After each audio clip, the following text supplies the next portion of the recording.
Welcome to this week's look at the state of the New York City real estate market. This report is for the week of January 12th through the 18th.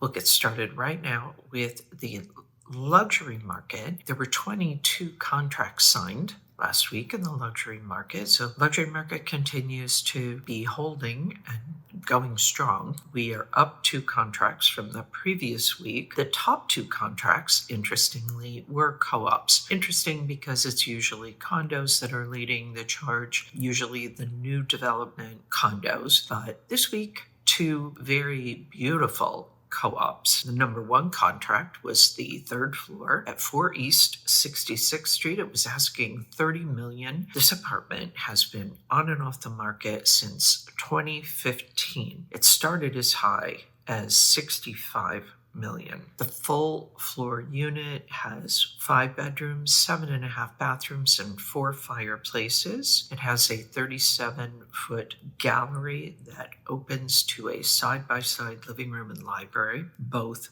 with 12-foot ceilings overlooking Central Park. The apartment is in very good to somewhat excellent condition. The seller purchased it in 2015 for just under $16 million. The monthly maintenance is almost $24,000 a month, and this co-op ward does not permit financing. The number 2 contract was number 33 in one of my favorite buildings, the Dakota, 1 West 72nd Street, asking $24 million. It was listed in October. 3 bedrooms, 4.5 bathrooms, staff room, 4 wood-burning fireplaces, a corner 27-foot living room with 13-foot 6-inch ceilings, a library, 3 bedrooms, and a sitting room all face Central Park. As I said, the apartment is in the Dakota, which was built in 1884 as the first luxury building in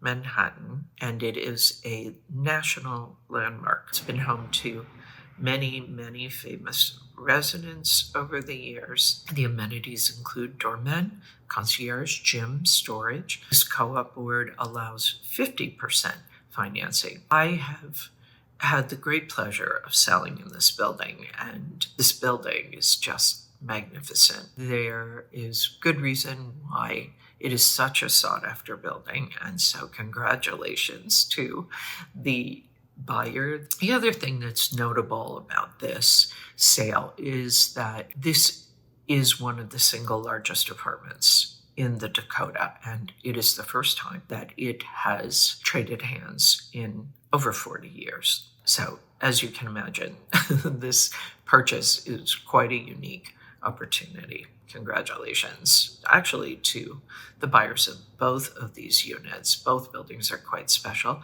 I just happen to have a particular affinity for the Dakota because I've had the opportunity to work in it, and it is truly one of the legendary buildings of New York. The total weekly asking price sales volume, $200,885,000. Average asking price, $9,131,136. Median asking price, $6,147,500. Average discount from original ask to last asking price, 6%. Average days on the market, 528. That was quite an impressive week in the luxury market. 22 contracts signed last week, middle of January, and those 2 very important sales. We're going to take a look now at what's going on in Manhattan and Brooklyn. As always, I will share additional information with you at the end, including strategies for success. So be sure you stick around for that. If you have any questions, post them below or reach out to me directly at Sotheby's.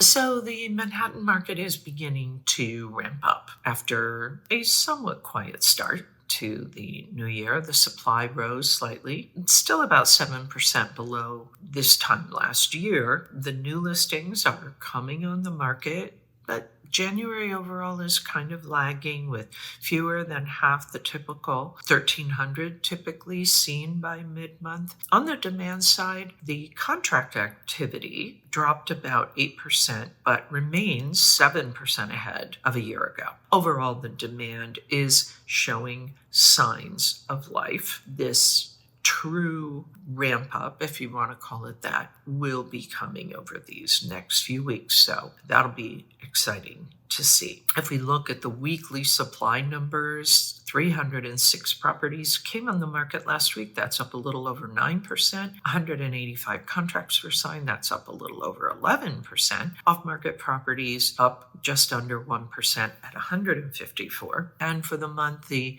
supply, we saw about 688 properties come on the market. That's down a little under 1%. Contracts signed 667, down 22%. Off-market properties 777. That is also down a little over 7%. The Market Pulse reading is up a little bit from last month. It's up a little bit from last year. Just as it was last week, we see that it has moved out of the neutral territory into favoring the sellers. So we'll call it a seller's market. As it stands right now, this is really the balance between supply and demand. And you just heard me say that. Supply is down, demand is holding strong. So that's why we see this Market Pulse looking like this. Liquidity Pace chart, 667 contracts signed in the last 30 days. That is down a little over 18% for last month and up almost 10% from last year. Manhattan's beginning to show signs of life.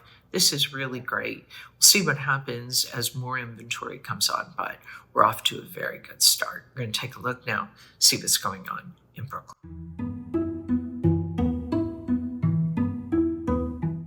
Brooklyn is kind of easing into this new year. Supply rose about 1.5% on the week and sits almost 2% above where it was last year. It is unlike Manhattan, as you just heard, where the supply is lower than last year. New listings are on track to meet or even slightly exceed the typical January average, and the demand, however, remains soft.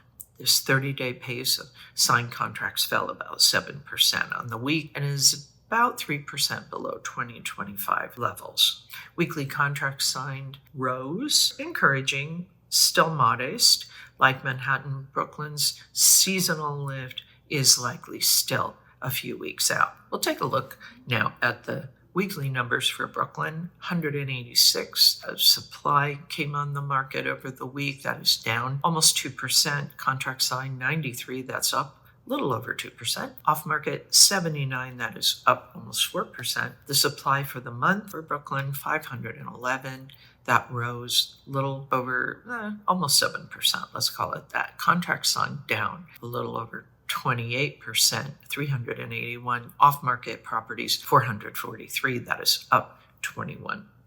The latest Market Pulse reading shows that we are down just under 1% from last month and down almost 1.5% from last year. It's kind of doing the opposite in terms of market balance between supply and demand. This is kind of moving out of, let's call it neutral territory, and kind of moving more into the buyer's camp. The 381 contracts signed over the last 30 days represents a drop of about 26% for the month and just about 3% from last year. We're kind of in this low, let's call it, we're moving into the low liquidity, but not too far off of, let's call it neutral liquidity. Let's talk about some different things now. We're going to shift.